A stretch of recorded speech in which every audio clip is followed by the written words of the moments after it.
दिन संख्या 206 माथ्यू 24 पर्व और 25 पर्व।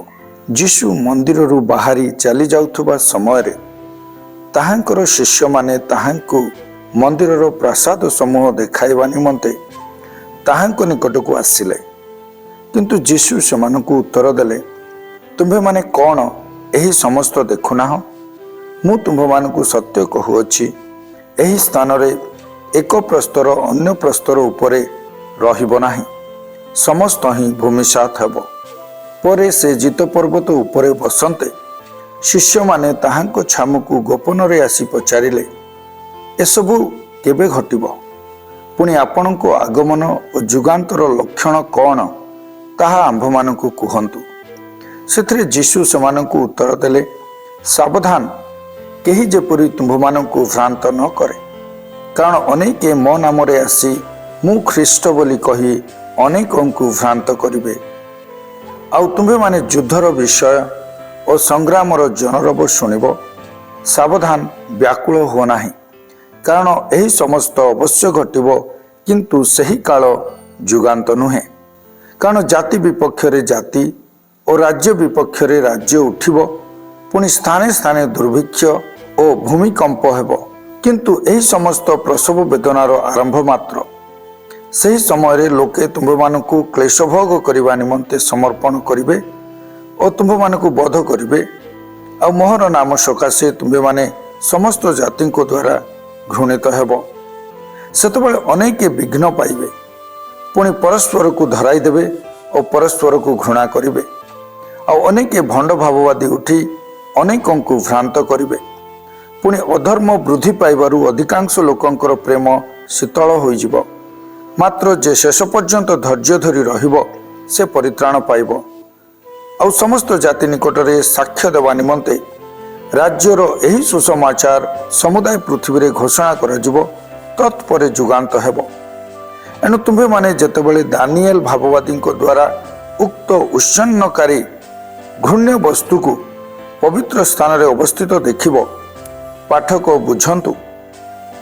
सेतेबेले जो माने जिहुदा प्रदेश रे थांती सेमाने पर्वतमाला को पलाई जाआंतु। जे छात उपरे थाए से अपना घर भितर को जिनिस पत्र घेनी जिबा पाए ओल्हाई न आसु। पुणी जे खेतरे थाए से अपना चादर घेनी जिबा पाए लेउटी न जाऊ। सही समय रे जो माने गर्भवती और स्तन्यदात्री हाय सेमाने क्लेशर पात्र। किंतु तुम मानकर पलायन जेपरि शीत काल रे किंबा विश्राम बार रे न घटे, एथिपाई प्रार्थना कर। कारण सेतेबेले एपरि महाक्लेश घटिब जे जगतर आरंभरू आज पर्यंत घटी नाही, पुणी केबे हे घटिब नाही। आउ सही समय जेबे उणा करा जाय न थांता, तेबे कौनसी मर्त्य परित्राण पांता नाही, मात्र मनोनीत लोकंक सकाशे सही समय उणा करा जिवो। सेतेबेले देख, ख्रीष्ट एठारे किबा सेठारे केही जेबे तुम्भ मानकु एपरि कहिब, तेबे ताहा विश्वास कर नाही। कारण भंड ख्रीष्ट माने और भंड भाववादी माने उठी एपरि महा महा चिन्ह अद्भुत कर्म मान देखाइबे जे जदि संभव हुए तेबे मनोनीत लोकंकु सुधा भ्रांत करिवे। देख, मु पूर्वरु तुम्भ मानकु जणाइले। अतएव देख, से प्रांतर रे अछंती लोके जदि तुम्भ मानकु एही कथा कहिबे, तेबे बाहरी जाओ नाही।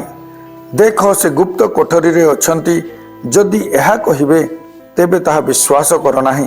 कारण बिजुली जेपरि पूर्व दिगरु मारी पश्चिम दिग पर्यंत देखा जाए, सेपरि मनुष्य पुत्रंकर आगमन हेब। जोंठारे मढ़ा पड़ी थाए सेहिठारे शागुणा गुड़ाक एकाठी हेबे। मात्र सही समयर क्लेश उतारे अकस्मात सूर्य अंधकारमय हेब और चंद्र आलोक देव नाही। पुणी नक्षत्रमाला आकाशरु स्खलित हेबे और आकाश मंडलर शक्ति समूह विचलित हेबे। सेतबेले आकाश रे मनुष्य पुत्रंकर लक्षण देखाजिबो।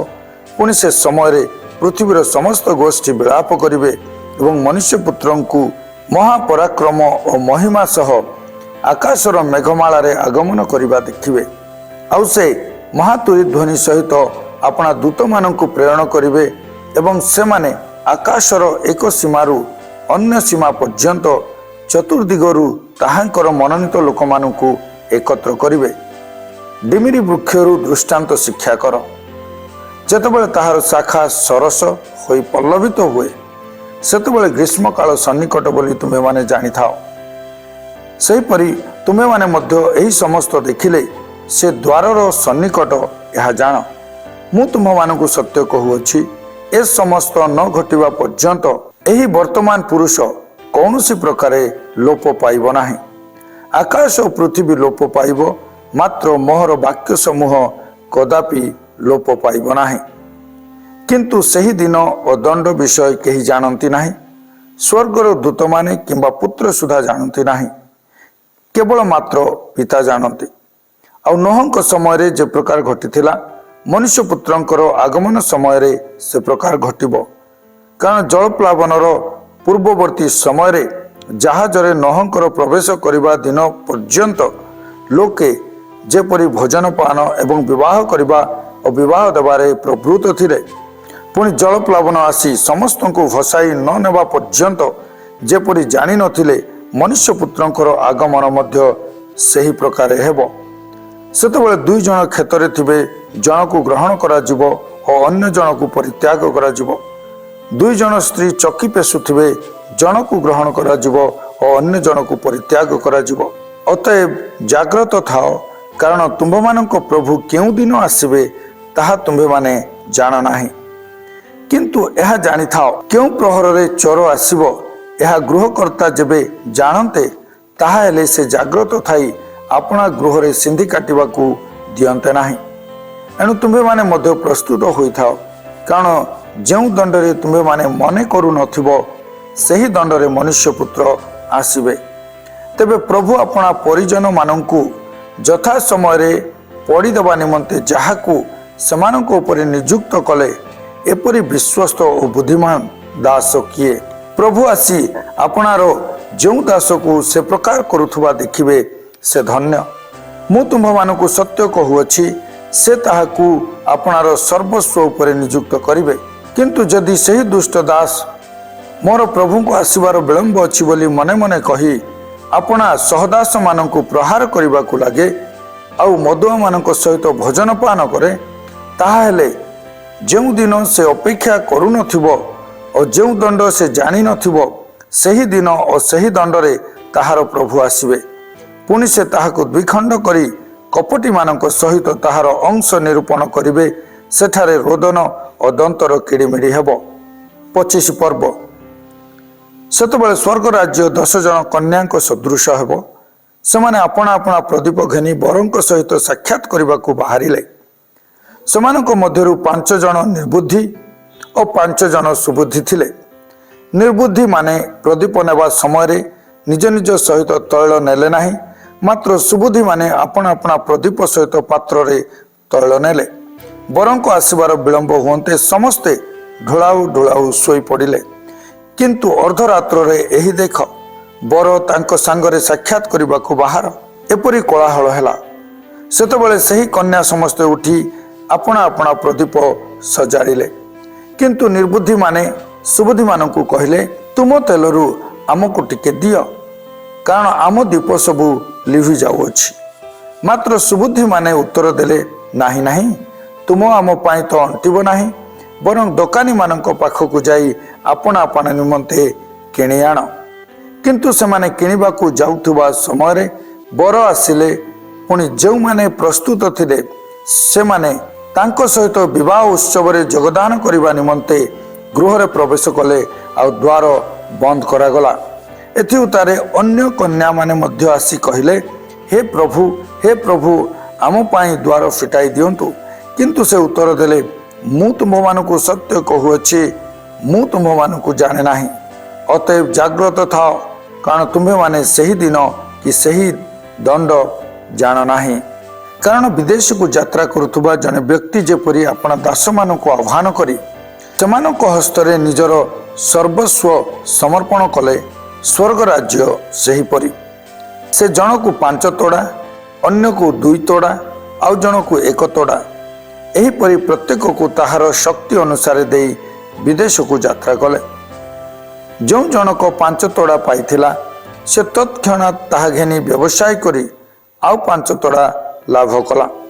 ସେହି ପ୍ରକାରେ ଯେ 2ଟି ପାଇଥିଲା ସେ ଆଉ 2ଟି ଲାଭ କଲା। ମାତ୍ର ଯେ ଗୋଟିଏ ପାଇଥିଲା ସେ ଯାଇ ମାଟି ଖୋଳି ଆପଣା ପ୍ରଭୁଙ୍କ ଟଙ୍କା ପୋତି ଲୁଚାଇ ରଖିଲା। ବହୁ କାଳ ପରେ ସେହି ଦାସମାନଙ୍କର ପ୍ରଭୁ ଆସି ସେମାନଙ୍କ ସାଙ୍ଗରେ ହିସାବ କଲେ। ଆଉ ଯେଉଁ ଜଣକ 5 ତୋଡ଼ା ପାଇଥିଲା ସେ ଆଉ 5 ତୋଡ଼ା ଘେନି ଆସି କହିଲା, ହେ ପ୍ରଭୁ, ଆପଣ ମୋତେ 5 ତୋଡ଼ା ଦେଇଥିଲେ, ଦେଖନ୍ତୁ ମୁଁ ଆଉ 5 ତୋଡ଼ା ଲାଭ କରିଅଛି। ତାହାର ପ୍ରଭୁ ତାହାକୁ କହିଲେ, ବେଶ୍ ଉତ୍ତମ ଓ ବିଶ୍ୱସ୍ତ ଦାସ, ତୁମ୍ଭେ ଅଳ୍ପ ବିଷୟରେ ବିଶ୍ୱସ୍ତ ହେଲ, ତୁମ୍ଭକୁ ବହୁତ ବିଷୟ ଉପରେ ନିଯୁକ୍ତ କରିବି। ତୁମ୍ଭେ ଆପଣା ପ୍ରଭୁଙ୍କ ଆନନ୍ଦର ସହଭାଗୀ ହୁଅ। ପୁଣି ଯେ 2 ତୋଡ଼ା ପାଇଥିଲା ସେ ମଧ୍ୟ ଆସି କହିଲା, ହେ ପ୍ରଭୁ, ଆପଣ ମୋତେ 2 ତୋଡ଼ା ଦେଇଥିଲେ, ଦେଖନ୍ତୁ ମୁଁ ଆଉ 2 ତୋଡ଼ା ଲାଭ କରିଅଛି। ତାହାର ପ୍ରଭୁ ତାହାକୁ କହିଲେ, ବେଶ୍ ଉତ୍ତମ ଓ ବିଶ୍ୱସ୍ତ ଦାସ, ତୁମ୍ଭେ ଅଳ୍ପ ବିଷୟରେ ବିଶ୍ୱସ୍ତ ହେଲ, ମୁଁ ତୁମ୍ଭକୁ ବହୁତ ବିଷୟ ଉପରେ ନିଯୁକ୍ତ କରିବି। ତୁମ୍ଭେ ଆପଣା ପ୍ରଭୁଙ୍କ ଆନନ୍ଦର ସହଭାଗୀ ହୁଅ। ଆଉ ଯେ 1 ତୋଡ଼ା ପାଇଥିଲା ସେ ମଧ୍ୟ ଆସି କହିଲା, ହେ ପ୍ରଭୁ, ଆପଣ ଯେ ଜଣେ କଠିନ ଲୋକ, ଯେଉଁଠାରେ ବୁଣି ନଥାନ୍ତି ସେଠାରେ କାଟନ୍ତି, ଆଉ ଯେଉଁଠାରେ ଶସ୍ୟ ଉଡ଼ାଇ ନଥାନ୍ତି ସେଠାରେ ସଂଗ୍ରହ କରନ୍ତି, ଏହା ମୁଁ ଜାଣିଥିଲି। ଏଣୁ ଭୟ କରି ମୁଁ ଯାଇ ଆପଣଙ୍କ ତୋଡ଼ା ମାଟିରେ ପୋତି ଲୁଚାଇ ରଖିଲି। ଦେଖନ୍ତୁ ଆପଣ ନିଜର ଧନ ପାଇଲେ। କିନ୍ତୁ ତାହାର ପ୍ରଭୁ ତାହାକୁ ଉତ୍ତର ଦେଲେ, ରେ ଦୁଷ୍ଟ ଓ ଅଳସ ଦାସ, ମୁଁ ଯେଉଁଠାରେ ବୁଣି ନଥାଏ ସେଠାରେ କାଟେ, ଆଉ ଯେଉଁଠାରେ ଶସ୍ୟ ଉଡ଼ାଇ ନଥାଏ ସେଠାରେ ସଂଗ୍ରହ କରେ, ଏହା କ'ଣ ଜାଣିଥିଲୁ? ତେବେ ବଣିକମାନଙ୍କ ହସ୍ତରେ ମୋହର ଟଙ୍କା ରଖିବା ତୋର ଉଚିତ ଥିଲା। ତାହେଲେ ମୁଁ ଆସି ସୁଧ ସହିତ ମୋହର ଧନ ଫେରି ପାଇଥାନ୍ତି। ଅତଏବ ଏହାଠାରୁ ଏହି ତୋଡ଼ା ଘେନିଯାଇ ଯାହାର 10 ତୋଡ଼ା ଅଛି ତାହାକୁ ଦିଅ। କାରଣ ଯେକୌଣସି ଲୋକର ଅଛି ତାହାକୁ ଦିଆଯିବ ଆଉ ତାହାର ପ୍ରଚୁର ହେବ, କିନ୍ତୁ ଯାହାର ନାହିଁ ତାହା ପାଖରେ ଯାହା ଅଛି ତାହା ହିଁ ତାହାଠାରୁ ନିଆଯିବ। ଆଉ ତୁମ୍ଭେମାନେ ଏହି ଅକର୍ମଣ୍ୟ ଦାସକୁ ବାହାର ଅନ୍ଧକାରରେ ପକାଇ ଦିଅ, ସେଠାରେ ରୋଦନ ଓ ଦନ୍ତର କିଡ଼ିମିଡ଼ି ହେବ। ମନୁଷ୍ୟ ପୁତ୍ର ଯେତେବେଳେ ସମସ୍ତ ଦୂତଙ୍କ ସହିତ ସ୍ୱମହିମାରେ ଆଗମନ କରିବେ, ସେତେବେଳେ ସେ ଆପଣା ଗୌରବମୟ ସିଂହାସନରେ ଉପବେଶନ କରିବେ। ପୁଣି ତାହାଙ୍କ ଛାମୁରେ ସମସ୍ତ ଜାତି ଏକତ୍ର କରାଯିବେ। ଆଉ ମେଷପାଳକ ଯେପରି ଛାଗଠାରୁ ମେଷ ପୃଥକ କରେ, ସେହିପରି ସେ ସେମାନଙ୍କୁ ପରସ୍ପର ଠାରୁ ପୃଥକ କରିବେ। ମେଷମାନଙ୍କୁ ଆପଣା ଦକ୍ଷିଣ ପାର୍ଶ୍ୱରେ ଓ ଛାଗମାନଙ୍କୁ ବାମ ପାର୍ଶ୍ୱରେ ରଖିବେ। ସେତେବେଳେ ରାଜା ଆପଣା ଦକ୍ଷିଣ ପାର୍ଶ୍ୱସ୍ଥ ଲୋକଙ୍କୁ କହିବେ, ଆସ ମୋହର ପିତାଙ୍କ ଆଶୀର୍ବାଦ ପାତ୍ରମାନେ, ତୁମମାନଙ୍କ ନିମନ୍ତେ ଜଗତର ପତନାବଧି ଯେଉଁ ରାଜ୍ୟ ପ୍ରସ୍ତୁତ କରାଯାଇଅଛି ସେଥିର ଅଧିକାରୀ ହୁଅ। କାରଣ ମୁଁ କ୍ଷୁଧିତ ଥିଲି, ତୁମ୍ଭେମାନେ ମୋତେ ଭୋଜନ କରିବାକୁ ଦେଲ, ତୃଷିତ ଥିଲି, ମୋତେ ପାନ କରିବାକୁ ଦେଲ, ପ୍ରବାସୀ ଥିଲି, ମୋତେ ଆଶ୍ରୟ ଦେଲ, ଉଲଙ୍ଗ ଥିଲି, ମୋତେ ବସ୍ତ୍ର ପରିଧାନ କରାଇଲ, ପୀଡ଼ିତ ଥିଲି, ମୋତେ ଶଙ୍ଖଳିଲ, କାରାଗାରରେ ଥିଲି, ମୋ ନିକଟକୁ ଆସିଲ। ସେଥିରେ ଧାର୍ମିକମାନେ ତାହାଙ୍କୁ ଉତ୍ତର ଦେବେ, ହେ ପ୍ରଭୁ, କେବେ ଆମ୍ଭେମାନେ ଆପଣଙ୍କୁ କ୍ଷୁଧିତ ଦେଖି ଆହାର ଦେଲୁ ଅବା ତୃଷିତ ଦେଖି ପାନ କରିବାକୁ ଦେଲୁ? ଆଉ କେବେ ଆପଣଙ୍କୁ ପ୍ରବାସୀ ଦେଖି ଆଶ୍ରୟ ଦେଲୁ କିମ୍ବା ଉଲଙ୍ଗ ଦେଖି ବସ୍ତ୍ର ପରିଧାନ କରାଇଲୁ? ଆଉ କେବେ ଆପଣଙ୍କୁ ପୀଡ଼ିତ ଅବା କାରାଗାରସ୍ଥ ଦେଖି ଆପଣଙ୍କ ନିକଟକୁ ଗଲୁ? ପୁଣି ରାଜା ସେମାନଙ୍କୁ ଉତ୍ତର ଦେବେ, ମୁଁ ତୁମ୍ଭମାନଙ୍କୁ ସତ୍ୟ କହୁଅଛି, ତୁମ୍ଭେମାନେ ମୋହର ଏହି କ୍ଷୁଦ୍ରତମ ଭ୍ରାତୃବୃନ୍ଦଙ୍କ ମଧ୍ୟରୁ ଜଣକ ପ୍ରତି ଏହା କରିଥିବାରୁ ମୋ ପ୍ରତି ହିଁ ତାହା କରିଅଛ। ତତ୍ପରେ ସେ ବାମ ପାର୍ଶ୍ୱସ୍ଥ ଲୋକଙ୍କୁ ମଧ୍ୟ କହିବେ, ରେ ଶାପଗ୍ରସ୍ତ ମାନେ, ମୋ ସମ୍ମୁଖରୁ ଦୂର ହୁଅ, ଶୟତାନ ଓ ତାହାର ଦୂତମାନଙ୍କ ନିମନ୍ତେ ପ୍ରସ୍ତୁତ କରାଯାଇଥିବା ଅନନ୍ତ ଅଗ୍ନି ମଧ୍ୟକୁ ପ୍ରସ୍ଥାନ କର। କାରଣ ମୁଁ କ୍ଷୁଧିତ ଥିଲି, ତୁମ୍ଭେମାନେ ମୋତେ ଭୋଜନ କରିବାକୁ ଦେଲ ନାହିଁ, ତୃଷିତ ଥିଲି, ମୋତେ ପାନ କରିବାକୁ ଦେଲ ନାହିଁ, ପ୍ରବାସୀ ଥିଲି, ମୋତେ ଆଶ୍ରୟ ଦେଲ ନାହିଁ, ଉଲଙ୍ଗ ଥିଲି, ମୋତେ ବସ୍ତ୍ର ପରିଧାନ କରାଇଲ ନାହିଁ, ପୀଡ଼ିତ ଓ କାରାଗାରସ୍ଥ ଥିଲି, ମୋତେ ଶଙ୍ଖଳିଲ ନାହିଁ। ସେଥିରେ ସେମାନେ ମଧ୍ୟ ଉତ୍ତର ଦେବେ, ହେ ପ୍ରଭୁ, କେବେ ଆମ୍ଭେମାନେ ଆପଣଙ୍କୁ କ୍ଷୁଧିତ କି ତୃଷିତ, ପ୍ରବାସୀ କି ଉଲଙ୍ଗ, ପୀଡ଼ିତ କି କାରାଗାରସ୍ଥ ଦେଖି ଆପଣଙ୍କର ସେବା କଲୁ ନାହିଁ? ସେଥିରେ ସେ ସେମାନଙ୍କୁ ଉତ୍ତର ଦେବେ, ମୁଁ ତୁମମାନଙ୍କୁ ସତ୍ୟ କହୁଅଛି, ଏହି କ୍ଷୁଦ୍ରତମ ମାନଙ୍କ ମଧ୍ୟରୁ ଜଣକ ପ୍ରତି ଏହା କରିନଥିବାରୁ ମୋ ପ୍ରତି ହିଁ ତାହା କରିନାହ। ଆଉ ଏମାନେ ଅନନ୍ତ ଶାସ୍ତି, କିନ୍ତୁ ଧାର୍ମିକ ମାନେ ଅନନ୍ତ ଜୀବନ ଭୋଗ କରିବାକୁ ଯିବେ। ମାର୍କ 13 ପର୍ବ। ସେ ମନ୍ଦିରରୁ ବାହାରି ଯାଉଥିବା ସମୟରେ ତାହାଙ୍କ ଶିଷ୍ୟମାନଙ୍କ ମଧ୍ୟରୁ ଜଣେ ତାହାଙ୍କୁ କହିଲେ, ହେ ଗୁରୁ, ଦେଖନ୍ତୁ କିପରି ପ୍ରସ୍ତର ଓ କିପରି ପ୍ରାସାଦ। ସେଥିରେ ଯୀଶୁ ତାଙ୍କୁ କହିଲେ, ତୁମେ କ'ଣ ଏହି ସମସ୍ତ ବୃହତ୍ ପ୍ରାସାଦ ଦେଖୁଅଛ? ଏକ ପ୍ରସ୍ତର ଅନ୍ୟ ପ୍ରସ୍ତର ଉପରେ ରହିବ ନାହିଁ, ସମସ୍ତ ହିଁ ଭୂମିସାତ ହେବ। ପରେ ସେ ଜିତ ପର୍ବତ ଉପରେ ମନ୍ଦିର ସମ୍ମୁଖରେ ବସନ୍ତେ ପିତର, ଯାକୁବ, ଯୋହନ ଓ ଆନ୍ଦ୍ରିୟ ତାହାଙ୍କୁ ଗୋପନରେ ପଚାରିବାକୁ ଲାଗିଲେ, ଏସବୁ କେବେ ଘଟିବ? ପୁଣି ଯେଉଁ ସମୟରେ ଏହିସବୁ ସଫଳ ହେବା ସନ୍ନିକଟ ହେବ, ସେ ସମୟର ଲକ୍ଷଣ କ'ଣ ତାହା ଆମ୍ଭମାନଙ୍କୁ କୁହନ୍ତୁ। ସେଥିରେ ଯୀଶୁ ସେମାନଙ୍କୁ କହିବାକୁ ଲାଗିଲେ, ସାବଧାନ, କେହି ଯେପରି ତୁମ୍ଭମାନଙ୍କୁ ଭ୍ରାନ୍ତ ନ କରେ। ଅନେକେ ମୋ ନାମରେ ଆସି ମୁଁ ସେ ବୋଲି କହି ଅନେକଙ୍କୁ ଭ୍ରାନ୍ତ କରିବେ। ମାତ୍ର ତୁମ୍ଭେମାନେ ଯେତେବେଳେ ଯୁଦ୍ଧର ବିଷୟ ଓ ସଂଗ୍ରାମର ଜନରବ ଶୁଣିବ, ସେତେବେଳେ ବ୍ୟାକୁଳ ହୁଅ ନାହିଁ। ଏହି ସମସ୍ତ ଅବଶ୍ୟ ଘଟିବ, କିନ୍ତୁ ସେହି କାଳ ସୁଦ୍ଧା ଯୁଗାନ୍ତ ନୁହେଁ। କାରଣ ଜାତି ବିପକ୍ଷରେ ଜାତି ଓ ରାଜ୍ୟ ବିପକ୍ଷରେ ରାଜ୍ୟ ଉଠିବ, ପୁଣି ସ୍ଥାନେ ସ୍ଥାନେ ଭୂମିକମ୍ପ ହେବ ଓ ଦୁର୍ଭିକ୍ଷ ପଡ଼ିବ। ଏହି ସମସ୍ତ ପ୍ରସବ ବେଦନାର ଆରମ୍ଭ ମାତ୍ର। କିନ୍ତୁ ତୁମ୍ଭେମାନେ ଆପଣା ଆପଣା ବିଷୟରେ ସାବଧାନ ହୋଇଥାଅ।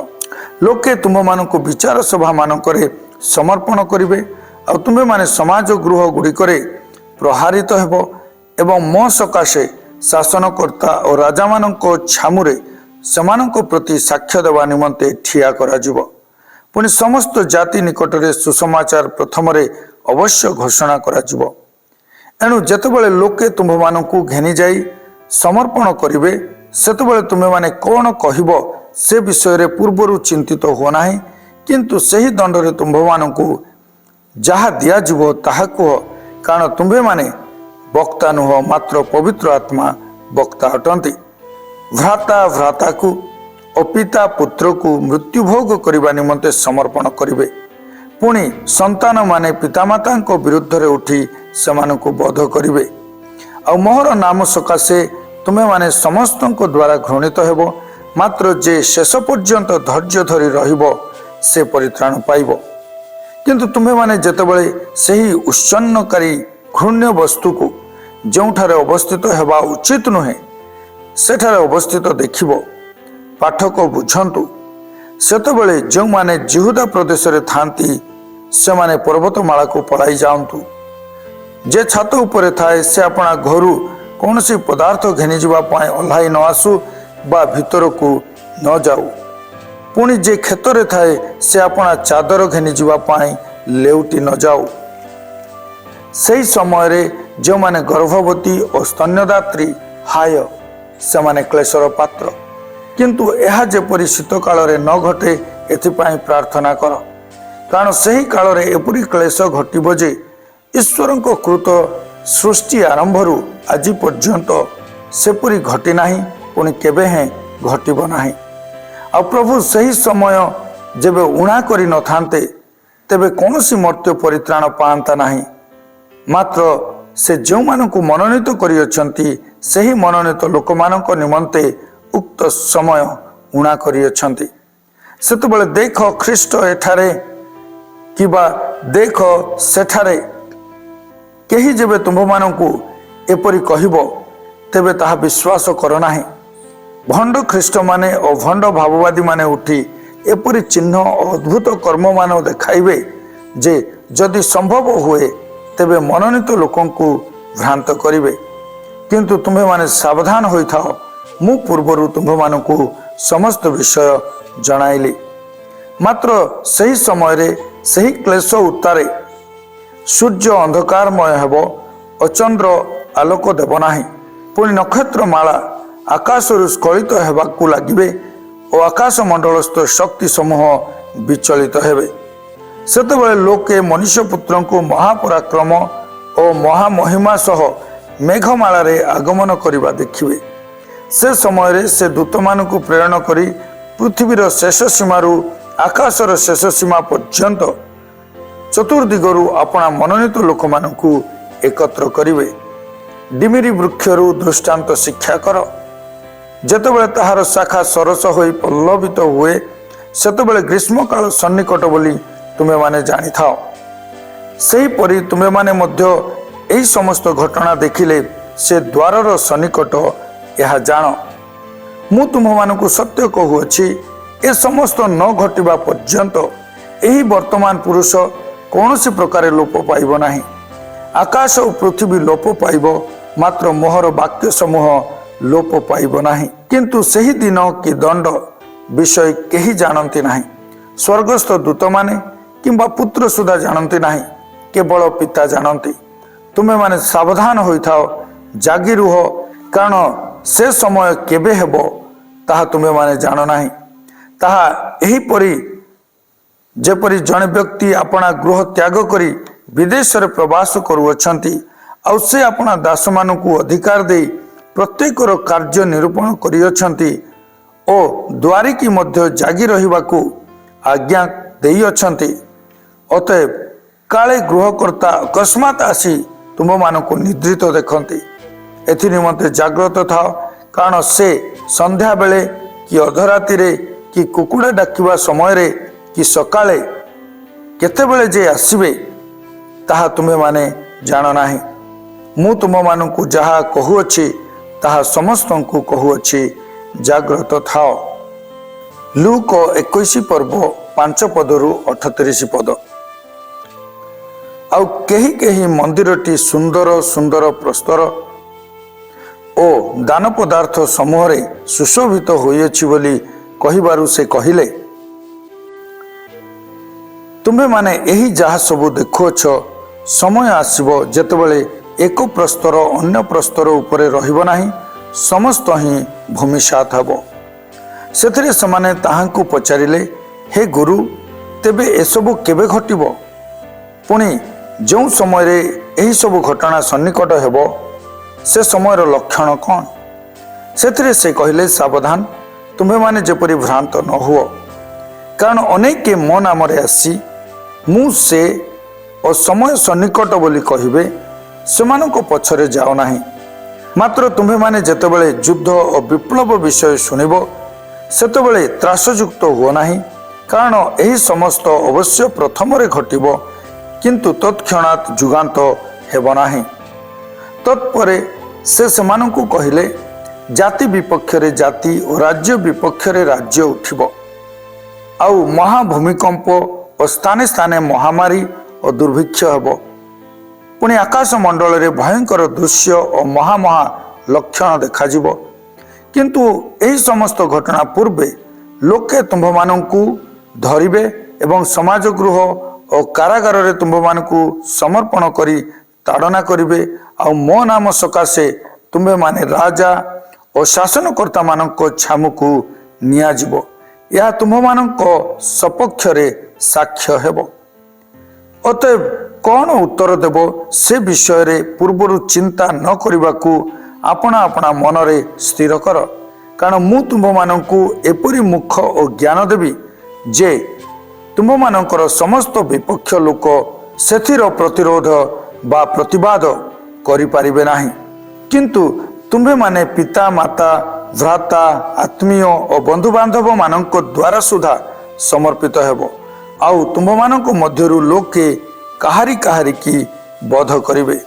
ପୁଣି ମୋହର ନାମ ସକାଶେ ତୁମ୍ଭେମାନେ ସମସ୍ତଙ୍କ ଦ୍ୱାରା ଘୃଣିତ ହେବ, କିନ୍ତୁ ତୁମ୍ଭମାନଙ୍କ ମସ୍ତକର କେଶ ହିଁ ନଷ୍ଟ ହେବ ନାହିଁ। ଧୈର୍ଯ୍ୟ ଦ୍ୱାରା ତୁମ୍ଭେମାନେ ଆପଣା ଆପଣା ଜୀବନ ଲାଭ କରିବ।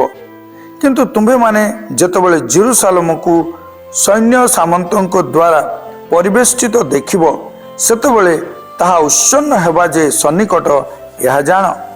ସେତେବେଳେ ଯେଉଁମାନେ ଜିହୁଦା ପ୍ରଦେଶରେ ଥାଆନ୍ତି ସେମାନେ ପର୍ବତମାଳାକୁ ପଳାଇ ଯାଆନ୍ତୁ, ପୁଣି ଯେଉଁମାନେ ନଗର ମଧ୍ୟରେ ଥାଆନ୍ତି ସେମାନେ ପ୍ରସ୍ଥାନ କରନ୍ତୁ, ଆଉ ଯେଉଁମାନେ ପଲ୍ଲୀ ଗ୍ରାମ ଗୁଡ଼ିକରେ ଥାଆନ୍ତି ସେମାନେ ନଗରରେ ପ୍ରବେଶ ନ କରନ୍ତୁ। କାରଣ ଲିଖିତ ବିଷୟ ସବୁ ସଫଳ ହେବା ନିମନ୍ତେ ତାହା ସମୁଚିତ ଦଣ୍ଡର ସମୟ ଅଟେ। ସେହି ସମୟରେ ଯେଉଁମାନେ ଗର୍ଭବତୀ ଓ ସ୍ତନ୍ୟଦାତ୍ରୀ ହାୟ ସେମାନେ କ୍ଲେଶର ପାତ୍ର। କାରଣ ଦେଶରେ ମହାବିପଦ ଓ ଏହି ଜାତି ପ୍ରତି କ୍ରୋଧ ଘଟିବ। ଆଉ ସେମାନେ ଖड्गଧାରରେ ହତ ହେବେ ଓ ବନ୍ଦୀ ହୋଇ ସମସ୍ତ ବିଜାତି ମଧ୍ୟକୁ ନୀତ ହେବେ। ପୁଣି ବିଜାତିମାନଙ୍କର କାଳ ସମ୍ପୂର୍ଣ୍ଣ ନ ହେବା ପର୍ଯ୍ୟନ୍ତ ଜେରୁସାଲେମ ସେମାନଙ୍କର ପଦଦଳିତ ହୋଇ ରହିବ। ପୁଣି ସୂର୍ଯ୍ୟ ଓ ଚନ୍ଦ୍ର ଓ ନକ୍ଷତ୍ରମାଳାରେ ଲକ୍ଷଣ ଦେଖାଯିବ। ଆଉ ପୃଥିବୀରେ ଜାତିମାନଙ୍କ ମଧ୍ୟରେ କ୍ଲେଶ ଘଟିବ। ସମୁଦ୍ର ଓ ତରଙ୍ଗର ତର୍ଜନ ଗର୍ଜନ ହେତୁ ସେମାନେ ହତବୁଦ୍ଧି ହେବେ। ପୁଣି ଜଗତ ଉପରେ ଆସୁଥିବା ଘଟଣା ସବୁକୁ ଅପେକ୍ଷା କରି ଲୋକେ ମୂର୍ଚ୍ଛିତ ହେବେ। କାରଣ ଆକାଶ ମଣ୍ଡଳର ଶକ୍ତି ସମୂହ ବିଚଳିତ ହେବେ। ସେତେବେଳେ ଲୋକେ ମନୁଷ୍ୟ ପୁତ୍ରଙ୍କୁ ମହାପରାକ୍ରମ ଓ ମହାମହିମା ସହ ମେଘରେ ଆଗମନ କରିବା ଦେଖିବେ। କିନ୍ତୁ ଏହି ସମସ୍ତ ଘଟଣା ଆରମ୍ଭ ହେଲେ ତୁମ୍ଭେମାନେ ଉର୍ଦ୍ଧ୍ୱ ଦୃଷ୍ଟି କର ଓ ମସ୍ତକ ଉତ୍ତୋଳନ କର, ଯେଣୁ ତୁମ୍ଭମାନଙ୍କର ମୁକ୍ତି ସନ୍ନିକଟ। ଆଉ ସେ ସେମାନଙ୍କୁ ଗୋଟିଏ ଦୃଷ୍ଟାନ୍ତ କହିଲେ, ଡିମିରି ପୁଣି ସମସ୍ତ ବୃକ୍ଷ ପ୍ରତି ଦୃଷ୍ଟିପାତ କର। ଯେତେବେଳେ ସେଗୁଡ଼ିକ ପଲ୍ଲବିତ ହୁଏ ସେତେବେଳେ ତୁମ୍ଭେମାନେ ତାହା ଦେଖି ଗ୍ରୀଷ୍ମକାଳ ସନ୍ନିକଟ ହେଲାଣି ବୋଲି ନିଜେ ନିଜେ ଜାଣିଥାଅ। ସେହିପରି ତୁମ୍ଭେମାନେ ମଧ୍ୟ ଏହି ସମସ୍ତ ଘଟଣା ଦେଖିଲେ ଈଶ୍ୱରଙ୍କ ରାଜ୍ୟ ଯେ ସନ୍ନିକଟ ଏହା ଜାଣ। ମୁଁ ତୁମ୍ଭମାନଙ୍କୁ ସତ୍ୟ କହୁଅଛି, ସମସ୍ତ ନ ଘଟିବା ପର୍ଯ୍ୟନ୍ତ ଏହି ବର୍ତ୍ତମାନ ପୁରୁଷ କୌଣସି ପ୍ରକାରେ ଲୋପ ପାଇବ ନାହିଁ। ଆକାଶ ଓ ପୃଥିବୀ ଲୋପ ପାଇବ, ମାତ୍ର ମୋହର ବାକ୍ୟ ସମୂହ କଦାପି ଲୋପ ପାଇବ ନାହିଁ। କିନ୍ତୁ ତୁମ୍ଭେମାନେ ଆପଣା ଆପଣା ବିଷୟରେ ସାବଧାନ ହୋଇଥାଅ। କାଳେ ତୁମ୍ଭମାନଙ୍କର ହୃଦୟ ମତ୍ତତା ଓ ମଦ୍ୟପାନରେ ପୁଣି ଜୀବିକା ସମ୍ବନ୍ଧୀୟ ଚିନ୍ତାରେ ଭାରଗ୍ରସ୍ତ ହୁଏ, ଆଉ ସେହିଦିନ ହଠାତ୍ ତୁମ୍ଭମାନଙ୍କ ଉପରେ ପଡ଼େ। କାରଣ ତାହା ଫାନ୍ଦ ସ୍ୱରୂପେ ସମଗ୍ର ପୃଥିବୀ ନିବାସୀ ସମସ୍ତଙ୍କ ଉପରେ ଆସିବ। କିନ୍ତୁ ତୁମ୍ଭେମାନେ ଯେପରି ଏହି ସମସ୍ତ ଆଗାମୀ ଘଟଣାରୁ ରକ୍ଷା ପାଇବାକୁ ଓ ମନୁଷ୍ୟ ପୁତ୍ରଙ୍କ ଛାମୁରେ ଉଭା ହେବାକୁ ସମର୍ଥ ହୁଅ, ଏ ନିମନ୍ତେ ସର୍ବଦା ପ୍ରାର୍ଥନା କରି ଜାଗି ରୁହ। ସେ ପ୍ରତିଦିନ ମନ୍ଦିରରେ ଶିକ୍ଷା ଦେଉଥିଲେ, ପୁଣି ପ୍ରତି ରାତ୍ର ବାହାରି ଯାଇ ଜିତ ପର୍ବତରେ ରହୁଥିଲେ। ଆଉ ସମସ୍ତ ଲୋକ ମନ୍ଦିରରେ ତାହାଙ୍କର ଶିକ୍ଷା ଶୁଣିବା ନିମନ୍ତେ ପ୍ରଭାତରେ ତାହାଙ୍କ ନିକଟକୁ ଆସୁଥିଲେ। ଆସନ୍ତୁ ପଠିତ ଶାସ୍ତ୍ରାଂଶ ଗୁଡ଼ିକର ସାରାଂଶକୁ ଚିନ୍ତା କରିବା। ମଙ୍ଗଳବାର ଦିନ ଧର୍ମଶାସ୍ତ୍ର ସମ୍ବନ୍ଧୀୟ ତର୍କ ଉତ୍ତାରେ ସନ୍ଧ୍ୟା ସମୟରେ ଯୀଶୁ ମନ୍ଦିରରୁ ବାହାରିଗଲେ ଏବଂ ଜିତ ପର୍ବତ ଉପରୁ ଏକ ଦୀର୍ଘ ଉପଦେଶ ଦେଲେ। ଏହା ଜେରୁସାଲେମ ମନ୍ଦିରର ଧ୍ୱଂସ ବିଷୟରେ ଏକ ଭାବବାଣୀ, ଯାହା 70 ADରେ ଜେନେରାଲ ଟାଇଟସ୍ ଦ୍ୱାରା ସମ୍ପାଦିତ ହେଲା। ଏହା ଜିରିମିୟଙ୍କ ଭାବବାଣୀ ସହିତ ସମାନ ଅଟେ। ଯୀଶୁଙ୍କ ଭାବବାଣୀ ଅନ୍ତିମ ଦିନର ଦୁଇଟି ଦିଗକୁ ଦେଖାଏ।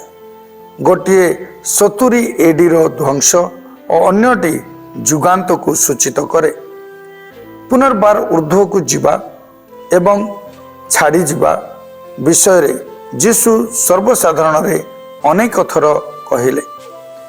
ବର୍ତ୍ତମାନ ଠାରୁ ସୃଷ୍ଟିକର୍ତ୍ତା ମନୁଷ୍ୟ ପୁତ୍ରଙ୍କୁ ଭେଟିବା ପାଇଁ ପ୍ରସ୍ତୁତ ହୁଅନ୍ତୁ, ଯେ ଦ୍ୱିତୀୟ ଆଗମନ ବିଷୟରେ ଭାବବାଣୀ କଲେ ଏବଂ ସେ ବିଚାରକର୍ତ୍ତା ଭାବରେ ଆସିବେ।